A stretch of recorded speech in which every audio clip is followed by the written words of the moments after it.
Suara Al-Iman, sarana penyubur keimanan. Assalamualaikum warahmatullahi wabarakatuh.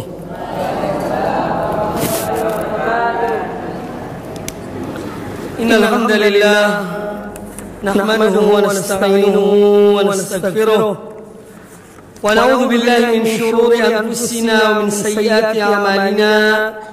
Man yahdihillahu fala mudilla lahu ومن يضلل فلا هادي له واشهد ان لا اله الا الله وحده لا شريك له واشهد ان محمدا عبده ورسوله يا ايها الذين امنوا اتقوا الله حق تقاته ولا تموتن الا وانتم مسلمون يا ايها الناس اتقوا ربكم الذي خلقكم من نفس واحده وخلق منها زوجها وبث منهما رجالا كثيرا ونساء واتقوا الله الذي تساءلون به والأرحام إن الله كان عليكم رقيبا يا أيها الذين آمنوا اتقوا الله وقولوا قولا سديدا يصلح لكم أعمالكم ويغفر لكم ذنوبكم ومن يطع الله ورسوله فقد فاز فوزا عظيما أما بعد فإن أحسن الحديث كتاب الله وخير الهدي هدي محمد صلى الله عليه وآله وسلم وشر الأمور محدثاتها وكل محدثة بدعة وكل بدعة ضلالة وكل ضلالة في النار. Kaum muslimin dan kaum muslimat rahimakumullah, alhamdulillah pada sore hari ini saya sebetulnya berdiri atau hadir di depan antum sekalian menggantikan Al-Ustaz Fadlan karena beliau berhalangan hadir, maka panitia meminta kepada saya untuk menggantikan beliau pada kesempatan yang baik ini. Insyaallah taala salah satu metode dan manhaj para salaf di dalam agama, metode para ulama dahulu, para ulama salafus saleh yang telah mendahului kita dari kalangan sahabat, tabi'in dan tabi'ut tabi'in adalah mereka senantiasa memberikan wasiat. Maka kesempatan ini insyaallah taala saya mengisi kajian ini dengan membawakan sebuah wasiat yang disampaikan oleh Al-Imam Muhammad bin Idris Asy-Syafi'i rahimahullah taala kepada murid beliau, yaitu kepada Al-Imam atau Al-Hafidh Al-Mizzi Al-Muzani rahimahullah ta'ala. Imam Asy-Syafi'i menyampaikan wasiat kepada murid beliau yang bernama Al-Imam Al-Muzani rahimahullah ta'ala rahmatan wasi'ah. Perlu diketahui bahwa Al-Muzani adalah salah seorang murid dari Imam Asy-Syafi'i yang beliau meringkas kitab Al-Umm karya Imam Asy-Syafi'i. Diringkas, dibikin mukhtasar, sebuah ringkasan dari kitab Al-Umm, yaitu Mukhtasar Al-Muzani. Ini tulisan dari Imam Al-Muzani, ringkasan atau meringkas kitab guru beliau yaitu Imam Asy-Syafi'i yang bernama kitab Al-Umm. Nah, wasiat yang disampaikan oleh Imam Syafi'i kepada Al-Muzani ini merupakan wasiat yang mulia, sebagaimana wasiat ini dinukil oleh Al-Imam Al-Hafidh Abul Qasim Ibnu Asakir rahimahullah ta'ala. Beliau membawakan dan meriwayatkan nasihat ini dari Imam Al-Muzani yang beliau terima dari guru beliau yaitu Imam Asy-Syafi'i.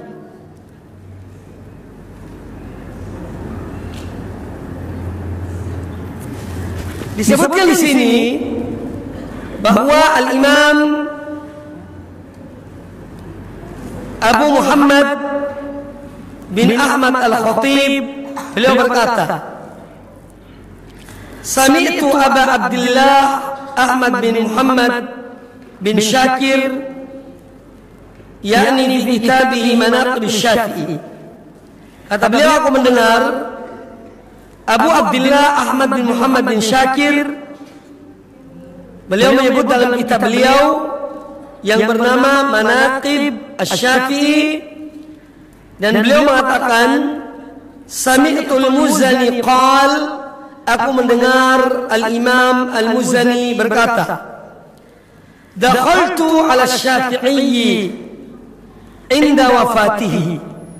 Aku masuk menemui Imam Asy-Syafi'i ketika beliau dalam keadaan sakit menjelang wafat beliau. Faqultu lahu, maka aku berkata kepada beliau. Jadi Al-Muzani berkata kepada gurunya, Kaifa asbahta ya Ustaz? Bagaimana keadaanmu wahai guruku? Karena beliau dalam keadaan sakit. Faqal, maka Imam Asy-Syafi'i menjawab apa yang ditanyakan oleh Imam Al-Muzani, murid beliau. Ketika ditanya bagaimana keadaan Anda pada kesempatan ini, bagaimana keadaan Anda dalam sakitmu ini, maka beliau Imam Syafi'i mengatakan, Asbahtu minad dunya rahilan. Aku akan meninggalkan dunia ini. Wal ikhwani mufariqan, dan aku akan meninggalkan, akan berpisah dengan teman-temanku. Wa bi ka'sil maniyati syariban, dan aku akan merasakan meminum air kematian. Ini aku akan meneguhkan, aku akan meminum dan merasakan bagaimana kematian itu. Wa 'alallahi waridan, dan aku akan bertemu atau menuju kepada Allah Subhanahu wa taala. Wa li su'i a'mali mulaqiyan, dan aku akan bertemu, aku akan berjumpa dengan perbuatan-perbuatanku yang buruk. Fala adri nafsi ilal jannati tasiru fauhanniha, maka aku pun tidak mengetahui tentang diriku apakah dia akan menuju ke surga, maka aku pun akan mengucapkan selamat kepadanya. Au ilal nari fauazziha, ataukah jiwaku akan menuju ke api neraka, maka aku akan bertakziah kepadanya. Jadi ini ungkapan tawadhu'nya seorang dan takutnya seorang ulama, seorang alim, ya, semisal Imam Syafi'i rahimahullah taala. Beliau dalam keadaan sakaratul maut, beliau menyebutkan tentang beliau akan meninggalkan dunia ini. Dan meninggalkan dunia ini adalah perjalanan yang jauh menuju Allah Subhanahu wa taala. Setiap orang yang berjalan menuju Allah Subhanahu wa taala, dia memerlukan bekal. Bekalnya adalah amal ibadahnya, bekalnya adalah imannya, bekalnya adalah amal solehnya. Apabila perbekalan ini tidak mencukupi perjalanan, maka celakalah seseorang. Dia akan binasa, dia akan mati karena tidak cukupnya perjalanan atau perbekalan. Ada itu Imam Syafi'i rahimahullah taala, beliau mengatakan kepada murid beliau bahwa beliau akan meninggalkan dunia ini. Lalu beliau mengatakan bahwasanya aku akan berpisah dengan teman-temanku dan saudara-saudaraku. Seorang ketika meninggal dia akan mati sendirian. Tidak mungkin dia bersama dengan temannya. Tetapi setiap orang akan meninggal dan mereka akan bertanggung jawab tentang amal-amal perbuatan mereka masing-masing. Dan setiap orang akan merasakan kematian. Makanya Imam Syafi'i mengatakan, wa bi ka'sil maniyati syariban, dan aku akan merasakan tegukan kematian itu. Karena kematian memiliki rasa, dan tidak ada orang yang bisa menggambarkan kepada kita tentang bagaimana rasanya kematian itu. Tidak ada yang bisa menggambarkan, tidak ada yang bisa menceritakan, tidak ada yang bisa meriwayatkan bagaimana kematian itu, bagaimana rasanya. Karena setiap orang yang telah mati, belum pernah ada di antara mereka yang kembali ke dunia ini untuk mereka menceritakan kepada kita orang yang hidup bahwa mati itu seperti ini rasanya, mati itu seperti ini rasanya. Tidak pernah.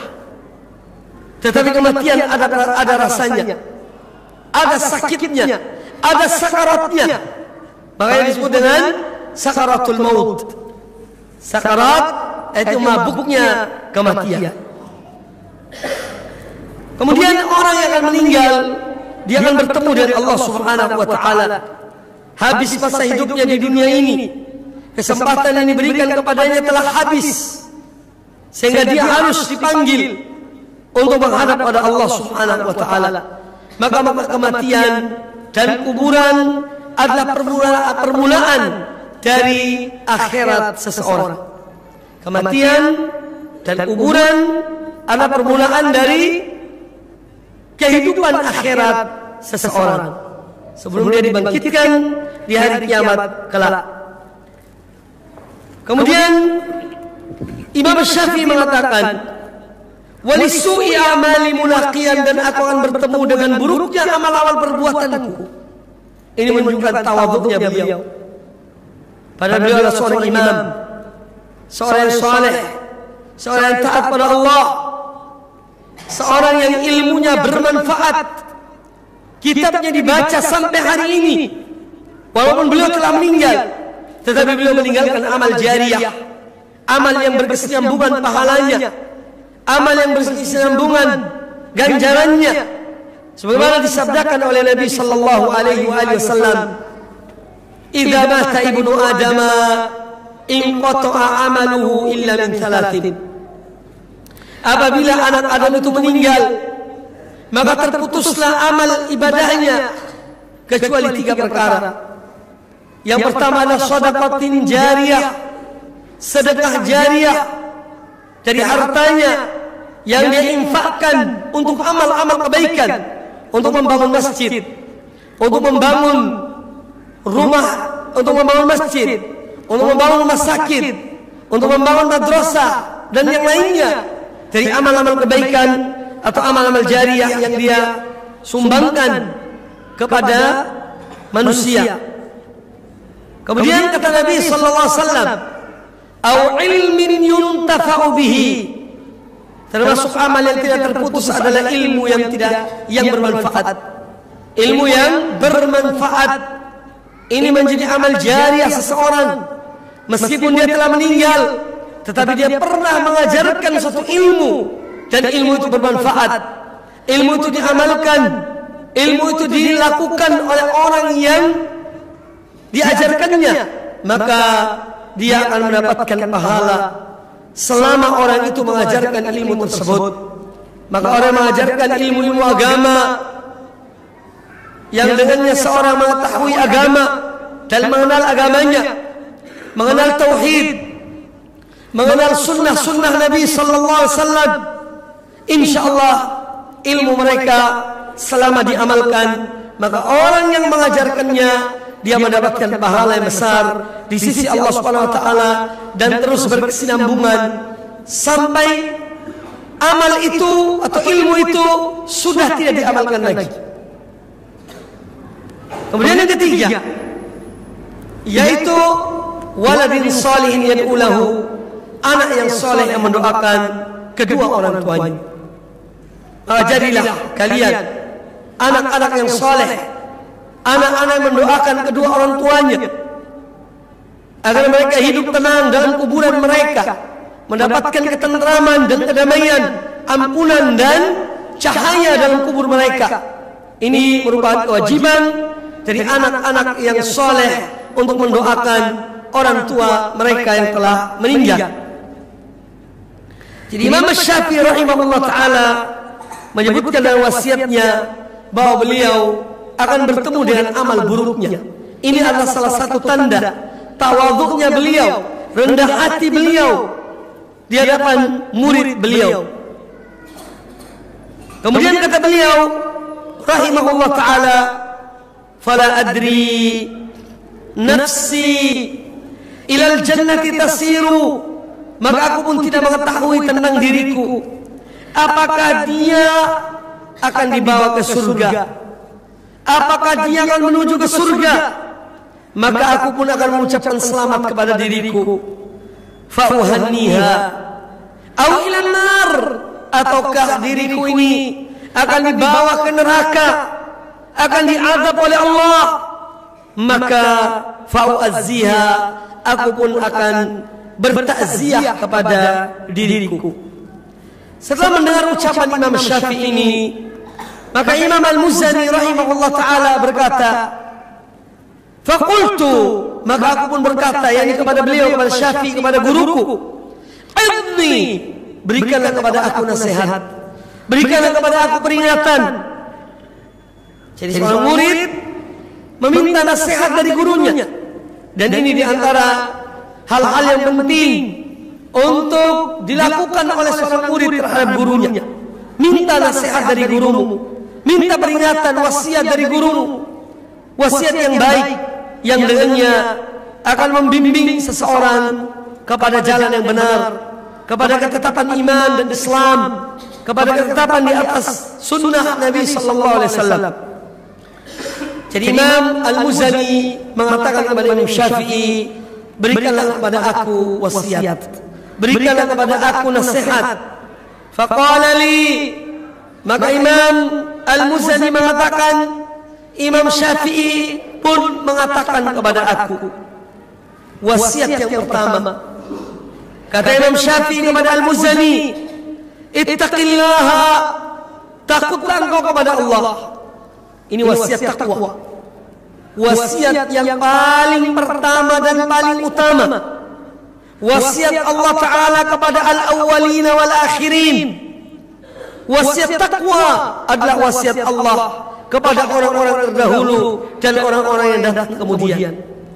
Sebagaimana Allah Ta'ala berfirman di dalam surat An-Nisa ayat yang ke-131, walaqad wassayna alladhina utul kitaba min qablikum wa iyyakum an ittaqullah, dan sungguh telah kami wasiatkan kepada orang-orang yang telah diberikan Alkitab kepada mereka sebelum kamu sekalian, dan juga kepada kamu sekalian, bertakwalah kalian kepada Allah. Jadi ini merupakan wasiat Allah kepada orang-orang terdahulu dan kepada orang-orang yang datang kemudian. Karena takwa kepada Allah Ta'ala adalah mencakup semua amal kebaikan dan mencakup semua kebaikan, termaktub dalam ketakwaan kepada Allah Subhanahu wa Ta'ala. Maka wasiat ini yang disampaikan oleh Imam Syafi'i rahimahullah taala kepada murid beliau adalah wasiat untuk bertakwa kepada Allah.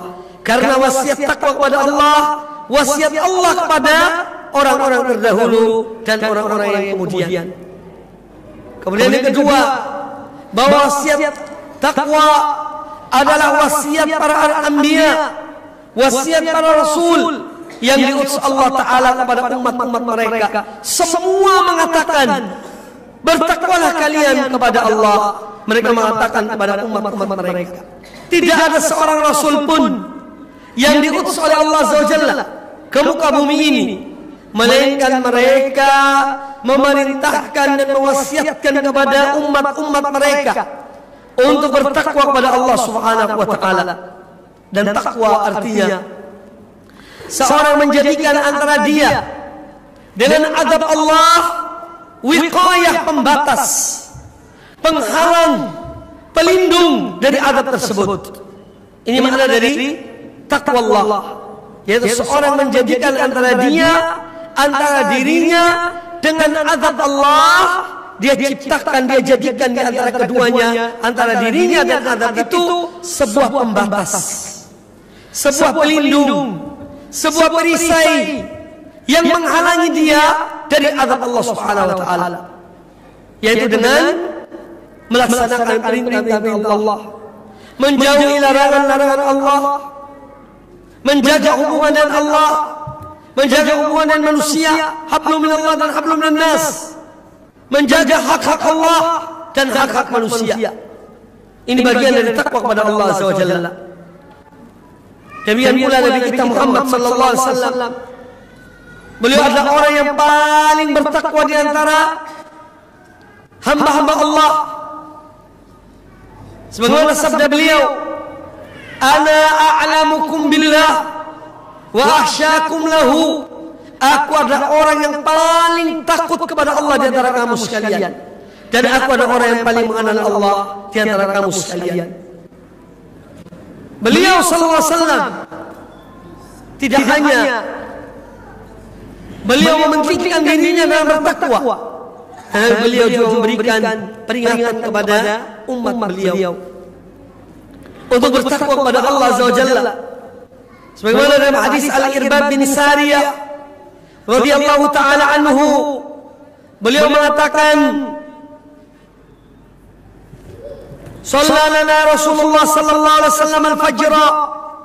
Pernah Rasulullah sallam salat bersama kami, salat sunat, salat fajar, salat subuh. Thumma aqbala alaina. Kemudian beliau berdiri menghadap kepada kami. Fa wa'adana mau'izatan balighatan. Lalu beliau pun menyampaikan kepada kami peringatan yang sangat mendalam.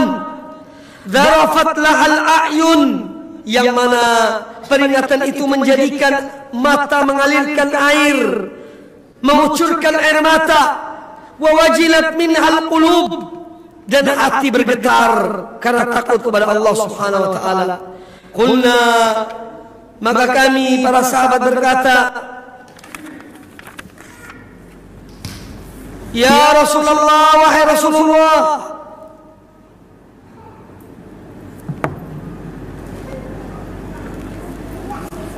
maka mereka kami para sahabat berkata, ya Rasulullah, ka'anna hadhihi mau'izatu muwaddi'in." Wahai Rasulullah, seakan-akan ini merupakan peringatan seorang yang akan meninggalkan kami. Seakan-akan ini peringatan terakhir dari seorang yang akan meninggalkan dunia ini. Fa'ausina, maka berikanlah kepada kami wasiat wahai Rasulullah. Qal, maka beliau sallallahu alaihi wasallam kemudian menyampaikan wasiat kepada kaum mukminin, kepada para sahabat, dan kepada kita semuanya. Beliau mengatakan, "Usikum bitaqwallah." Aku wasiatkan kalian untuk bertakwa kepada Allah. Maka wasiat takwa kepada Allah yang disampaikan oleh Imam Syafi'i yang pertama kali dari semua wasiat beliau agar bertakwa kepada Allah, ini adalah wasiat yang disampaikan pula oleh Rasulullah sallallahu alaihi wasallam kepada umat beliau, kepada para sahabat beliau. Kemudian kata Imam Syafi'i kepada Al-Imam Al-Muzani dalam wasiat beliau, "Wa maththilil akhirata fi qalbik." Dan bayangkanlah, gambarkanlah seakan-akan akhirat itu berada dalam hatimu. Yani engkau hendak selalu merenungkan, selalu memikirkan tentang akhirat, hari yang dahsyat, hari yang menakutkan. Hendaklah selalu ada dalam ingatanmu, dalam benakmu, dalam hatimu. Wa maththilil akhirata fi qalbik. Karena orang mukmin tujuan hidupnya adalah negeri akhirat. Dunia hanya sebagai tempat persinggahan. Setelah selesai kita singgah di dunia ini, maka kita akan meninggalkan dunia ini menuju kepada Allah Subhanahu wa taala, ke negeri akhirat. Wa maththilil akhirata fi qalbik. Kemudian kata beliau Syafi'i kepada muridnya, "Waj'alil mauta nusba 'ainaik." Jadikanlah kematian itu sebagai pusat perhatianmu. Jadikanlah kematian itu sebagai pusat perhatianmu, yakni selama engkau hidup di dunia ini, ingatlah bahwasanya engkau akan mati, engkau akan meninggal. Dunia ini hanya sementara. Kenikmatan-kenikmatan yang ada di dunia ini hanyalah kenikmatan yang bersifat sementara. Engkau akan mati, engkau akan meninggal. Maka pusatkanlah perhatianmu kepada kematian itu. Dalam semua amal perbuatanmu, dalam semua tingkah lakumu, dalam semua perkataanmu, bahwa engkau akan mati. Ini wasiat beliau kepada murid beliau. Dan ini sesuai dengan apa yang disabdakan oleh Nabi sallallahu alaihi wasallam dalam hadis yang sahih diriwayatkan Imam An-Nasa'i, "Aktsiru dzikra hadhibil ladzat." Nabi sallallahu alaihi wasallam bersabda, perbanyaklah kalian untuk mengingat sesuatu yang akan melenyapkan semua kelezatan, yaitu al-maut, kematian. Semua yang lezat di dunia ini akan sirna dengan kematian itu. Maka Nabi SAW mengingatkan kepada kita, memerintahkan kepada kita untuk memperbanyak mengingat akan kematian. Ketika kita telah hilang kesempatan untuk melakukan amal-amal kebaikan, agar kita selalu ingat apa makna dari sabda Nabi sallallahu alaihi wasallam, perbanyaklah kalian mengingat kematian. Tentu maknanya adalah untuk mempersiapkannya, mempersiapkan diri kita dalam menghadapi kematian itu. Di dalam sebuah hadis yang sahih yang diriwayatkan Imam Ibnu Majah dari Abdullah bin Umar radhiyallahu anhuma, beliau mengatakan bahwa pernah ketika beliau sedang duduk bersama Rasulullah sallallahu alaihi wasallam,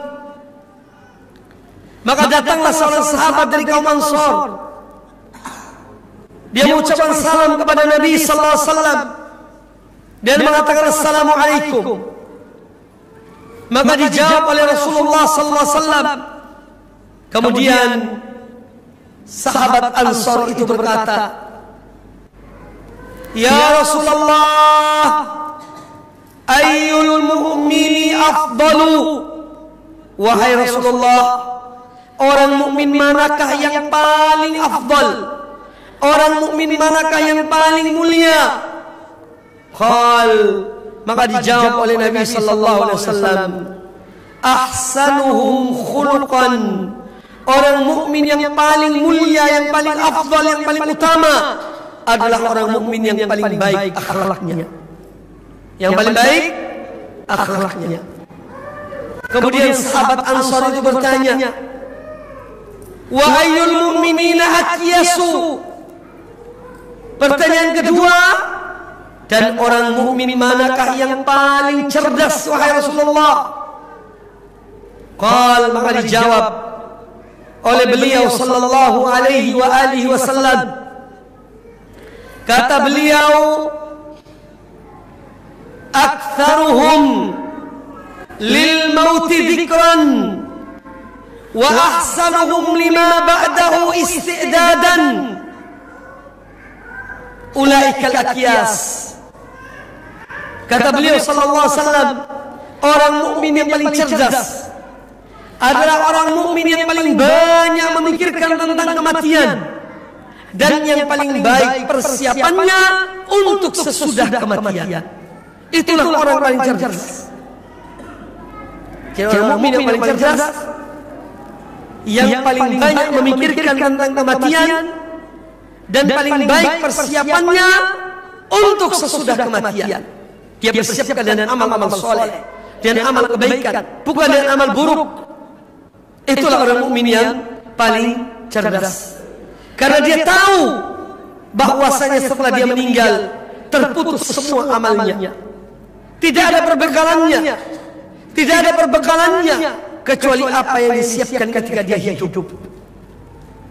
Kaum muslimin dan kaum muslimat rahimani wa rahimakumullah, maka wasiat Imam Syafi'i kepada Al-Imam Al-Muzani, murid beliau, dengan mengatakan, waj'alil mauta nusba ainaika, dan jadikanlah kematian sebagai pusat perhatianmu, yaitu untuk mempersiapkan diri untuk sesudah kematian. Kemudian kata Syafi'i kepada murid beliau, wala tansa mauqifaka baina yadayillah, dan janganlah engkau lupa bahwa engkau akan berdiri di hadapan Allah. Engkau akan berdiri, akan ditanya, akan dimintai pertanggungjawaban oleh Allah di hadapannya. Ini juga merupakan peringatan dari beliau Imam Syafi'i rahimahullah taala kepada kita semuanya, agar kita mempersiapkan diri bahwa kita akan bertemu dengan Allah Azza wa Jalla, dan masing-masing akan mempertanggungjawabkan amal perbuatannya, amal ibadahnya, amal perbuatannya kepada Allah Subhanahu wa taala. Ini masih kaitannya dengan wasiat yang sebelumnya, yaitu mempersiapkan diri dan amal kebaikan, amal saleh, iman dan takwa dalam rangka menghadapi atau menghadap Allah Azza wa Jalla. Kemudian kata beliau rahimahullah taala, wa kun minallahi ala wajal, wa kun minallahi ala wajal, dan hendaklah engkau senantiasa takut kepada Allah, wajtanib maharimahu, dan jauhilah perbuatan-perbuatan yang diharamkannya. Ini wasiat yang berikutnya dari Imam Syafi'i kepada murid beliau, agar seorang hamba selalu takut kepada Allah Azza wa Jalla, takut yang menjadikan dia menjauhi larangan-larangan Allah. Ini takut yang bermanfaat. Takut yang bermanfaat adalah takut yang menjadikan seorang hamba menjauhkan dirinya dari perbuatan-perbuatan yang diharamkan dan dilarang oleh Allah Subhanahu wa taala. Wajtanib maharimahu, jauhilah larangan-larangan Allah Subhanahu wa taala. Dan orang yang selalu menjauhkan dirinya dari larangan Allah, dia akan maksimalkan waktunya untuk beribadah kepada Allah taala. Karena waktunya, kesempatan hidupnya hanya untuk menjauhkan dirinya dari apa yang dilarang oleh Allah, maka otomatis dia memperbanyak ibadahnya kepada Allah taala. Sebagaimana disabdakan oleh Nabi sallallahu alaihi wasallam dalam hadis yang sahih riwayat Imam Tirmidzi, ittaqil maharima takun a'badan nas. Jauhkanlah dirimu dari perbuatan-perbuatan yang dilarang oleh Allah, yang diharamkan oleh Allah, niscaya engkau akan menjadi orang yang paling banyak beribadah kepada Tuhan. Karena dia tidak punya waktu untuk bermaksiat kepada Allah taala. Waktunya hanya untuk beribadah kepada Allah Azza wa Jalla.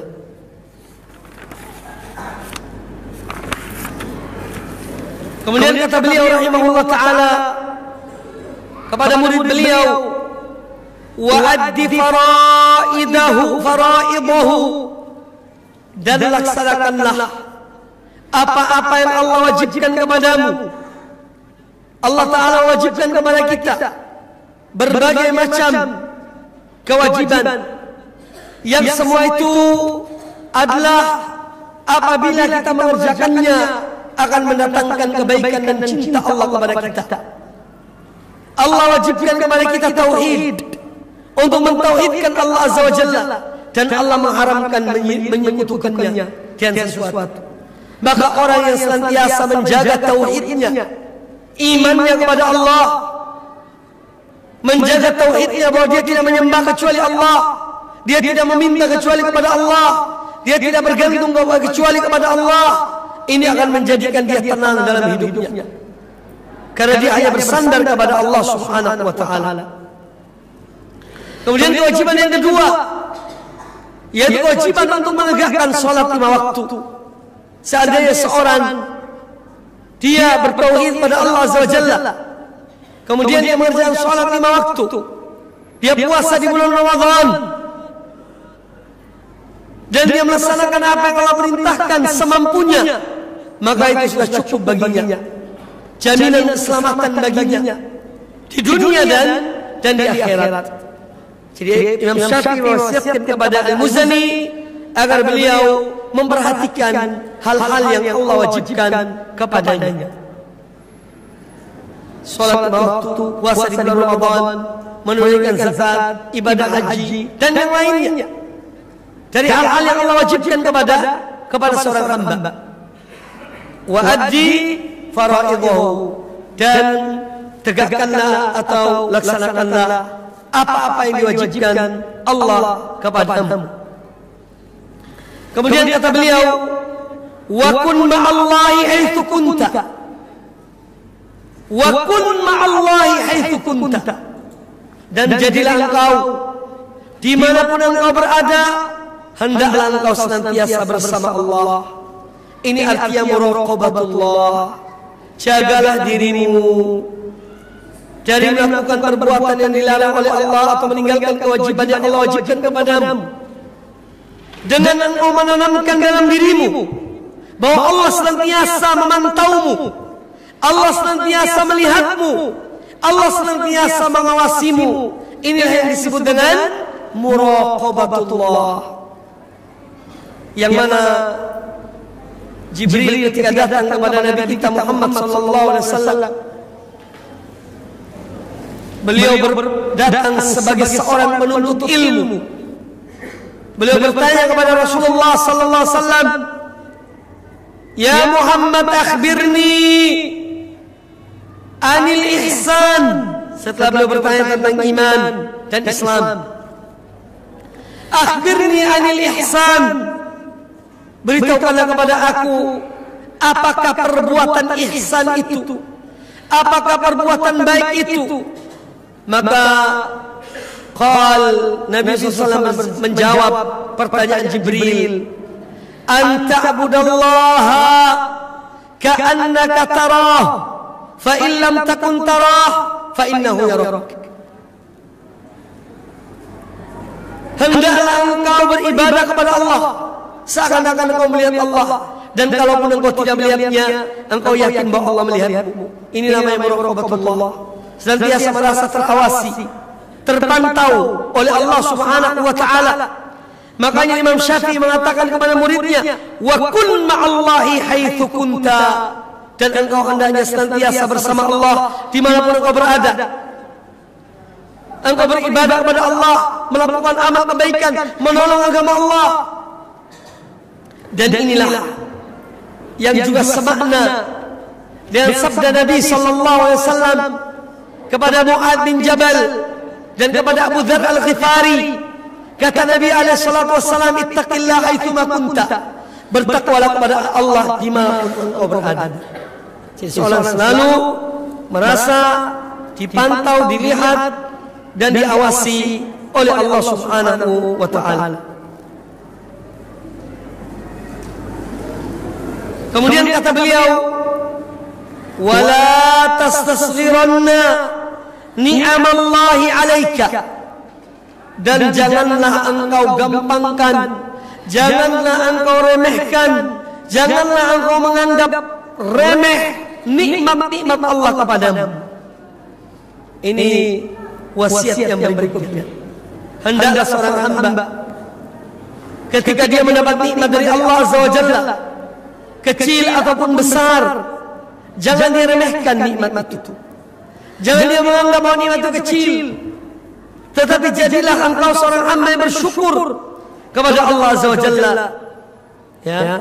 Kata Imam Syafi'i rahimahullah taala, "Wa la tastaghirranna ni'amallahi 'alaik wa in qallat." Dan janganlah engkau menganggap remeh nikmat-nikmat Allah kepadamu, walaupun nikmat Allah itu sedikit atau engkau menganggap sedikit.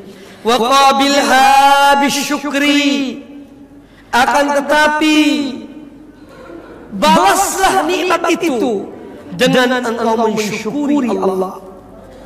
Maka orang yang diberi nikmat oleh Allah Ta'ala, kewajibannya adalah untuk mensyukuri nikmat Allah. Dalam kehidupan kita di dunia ini, kalau ada orang berbuat baik pada kita, apa kira-kira tindakan kita? Orang yang baik, orang yang berakhlak, orang yang beradab, dia akan mengucapkan terima kasih kepada orang yang berbuat baik. Itu namanya orang baik. Nah, apalagi kepada Allah Ta'ala. yang telah menciptakan kita dari tidak ada menjadi ada, dari kesesatan kepada petunjuk, ya, dari kejahilan kepada ilmu, dari perbuatan-perbuatan yang tidak dicontohkan oleh Nabi SAW kepada sunnah Nabi SAW dan seterusnya. Ini nikmat yang luar biasa yang Allah berikan kepada kita. Maka setiap nikmat itu hendaklah ditindaklanjuti dengan mensyukuri nikmat tersebut. Dan mensyukuri nikmat Allah sebagaimana telah saya jelaskan beberapa kali.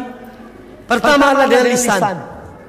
Kita memuji Allah, kita menyanjung Allah, kita mengagungkan Allah atas nikmat-nikmat Allah Subhanahu wa taala. Kemudian yang kedua, dari hati kita. Kita mengakui bahwasanya semua nikmat yang ada pada kita datangnya dari Allah Subhanahu wa taala, bukan dari diri kita. Dan yang ketiga adalah kita mensyukuri nikmat Allah dan melakukan amal-amal soleh, amal-amal kebaikan. Seorang diberikan nikmat oleh Allah berupa ilmu, maka ajarkanlah ilmu itu kepada manusia. Itu adalah merupakan syukur nikmat dengan amal soleh. Seorang diberikan harta, maka infakkanlah harta itu atau sebagian dari harta itu kepada orang yang berhak menerimanya. Dan seterusnya dari kenikmatan-kenikmatan yang Allah berikan kepada kita, hendaklah kita wujudkan di dalam amal soleh dan amal kebaikan. Kemudian kata Imam Syafi'i rahimahullah taala kepada murid beliau, wal yakun sumtaka tafakkuran wa kalamuka dzikran wa nadharuka ibratan, dan hendaklah diammu, hendaklah ketika engkau diam, engkau gunakan diammu itu untuk berfikir tentang kebesaran Allah, tentang apa-apa yang Allah ciptakan di bumi ini dan di dalam diri kita. Kita selalu merenung tentang ciptaan-ciptaan Allah ini. Jangan kita merenung tentang Allah, bagaimana sih Allah, seperti apa bentuknya, karena kita tidak mungkin untuk sampai kepada zat Allah Subhanahu wa taala. Tapi yang diperintahkan untuk kita memikirkan tentang ciptaan Allah ini, yang menunjukkan keagungan dan kebesarannya, yang menunjukkan tauhidnya Allah Subhanahu wa taala, bahwa Allah tiada sekutu baginya. Dan hendaklah kau jadikan wa kalamuka dzikran, pembicaraanmu atau berbicaramu itu hendaklah selalu berzikir pada Allah, bukan berbicara hal-hal yang tidak ada gunanya, yang tidak ada manfaatnya, karena semua itu tidak mendatangkan kebaikan untukmu. Maka jadikanlah pembicaraanmu yaitu memperbanyak zikir kepada Allah Ta'ala. Wa nadharuka ibratan, dan jadikanlah pandanganmu pandangan yang penuh mengambil pelajaran. Setiap apa yang kau lihat, yang kau pandang di dunia ini, ambillah pelajaran darinya. Engkau melihat orang miskin, ambillah pelajaran dari kemiskinan itu. Engkau melihat orang kaya, ambillah pelajaran dari orang kaya itu. Engkau melihat ciptaan Allah, gunung, laut, daratan dan seterusnya, ambillah pelajaran dari itu semuanya. Jangan sekedar semua kejadian-kejadian ini berlalu tanpa ada pelajaran yang kau ambil, tidak. Tapi apa yang kau lihat, maka jadikanlah sebagai pelajaran. Kemudian kata Imam Syafi'i rahimahullah ta'ala kepada murid beliau, wa'afu amman dhalamaka, dan maafkanlah kepada orang yang mendolimimu. Ini sifat yang mulia. Ada orang mendolimi kita, kita maafkan dia. Apalagi orang jahil, orang yang tidak punya ilmu, orang yang mengikuti hawa nafsu, maka maafkanlah dia. Karena ini salah satu dari sifat-sifat yang mulia. Wa'fu amman dhalamaka, walaupun itu adalah hak seorang yang dizalimi. Jadi memberi maaf kepada orang yang mendolimi kita, itu hak kita sepenuhnya. Kalau kita mau maafkan, maafkan. Kalau tidak, itu adalah hak kita. Tetapi di antara perangai yang mulia, perangai yang baik, ketika seorang memaafkan orang yang menzaliminya. Kemudian kata beliau kepada muridnya, wasil man qata'aka, dan sambunglah orang yang memutusmu. Ini perintah untuk menyambung silaturahim. Menyambung silaturahim adalah amal yang baik, amal yang mulia, yang dengan seorang dipanjangkan umurnya oleh Allah Ta'ala dan diberikan rezeki, dilapangkan rezekinya karena dia selalu silaturahim. Makanya Imam Syafi'i memerintahkan kepada murid beliau untuk menjaga silaturahim. Orang yang memutus hendaknya disambung. Wa ahsin ila man asaa ilaik. Kemudian kata beliau, dan berbuat baiklah kepada orang yang berbuat jelek padamu. Jadi ini juga perangai-perangai yang mulia yang diajarkan oleh Islam kepada kita. Wa ahsin ila man asaa ilaika, dan berbuat baiklah kepada orang yang pernah berbuat jelek pada engkau. Jadi ini memerlukan orang yang berjiwa besar, orang yang mulia, orang yang kuat imannya, kuat pendiriannya, ya, untuk berbuat baik pada orang yang berbuat jelek kepada kita. Ini tidak gampang, tidak mudah. Ya. Kita berbuat baik pada orang yang berbuat jelek kepada kita. Ini suatu hal yang mulia, perangai yang menjadikan seorang diangkat derajatnya oleh Allah Subhanahu wa taala. Wasbir ala an-naibat. Kemudian kata Imam Syafi'i dalam wasiat beliau kepada muridnya, dan bersabarlah engkau terhadap musibah-musibah yang menimpa dirimu, karena hidup ini adalah ujian. Tidak ada seorang pun yang lepas dari ujian, yang luput dari ujian Allah. Maka bersabarlah dalam menerima ujian-ujian itu. Kemudian terakhir kata beliau, wasta'id billahi minan nari bittaqwa, dan mohonlah perlindungan kepada Allah dari azab api neraka dengan engkau bertakwa pada Allah Ta'ala. Bukan sekadar ngomong, bukan sekadar berlindung. Berlindung dari azab Allah itu adalah dengan melaksanakan ketakwaan kepada Allah Ta'ala, dan melaksanakan perintah Allah, menjauhi larangan-larangannya. Dan demikian berarti seorang telah berupaya untuk melindungi dirinya dari azab Allah Subhanahu wa taala. Kaum muslimin dan kaum muslimat rahimani wa rahimakumullah, demikianlah wasiat-wasiat yang disampaikan Imam Syafi'i kepada murid beliau. Semoga bermanfaat bagi kita semuanya. Aqulu qouli hadza wa astaghfirullah li wa lakum. Subhanakallahumma bihamdika. Baik, di sini ada pertanyaan, satu pertanyaan. Ustaz, seandainya seorang akan sholat Jumat, lalu dia lupa berwudu, saat orang itu sadar dia mau berwudu, cuma dia tidak bisa keluar dari masjid, dia tayamum, apakah boleh? Jawabannya tidak. Dia harus keluar dari masjid. Ya, permisi, kemudian keluar. Lalu berwudu, kemudian masuk. Kalau sudah sholat Jumat, tak apa-apa, terlambat satu rakaat, tak apa-apa, tinggal tambah satu rakaat. Ya, jadi ini pertanyaan dari Ananda Muhammad bin Mubarak. Rupanya beliau lupa wudu. Ghafarallahu lahu. Baik, saya kira cukup, mudah-mudahan bermanfaat. Subhanakallah wa bihamdihi, la ilaha illa anta, astaghfiruka wa atubu ilaik. Wa sallallahu wasallam wa ala nabiyyina wa alihi wasallam. Wassalamualaikum warahmatullahi wabarakatuh. Suara Al-Iman, sarana penyubur keimanan.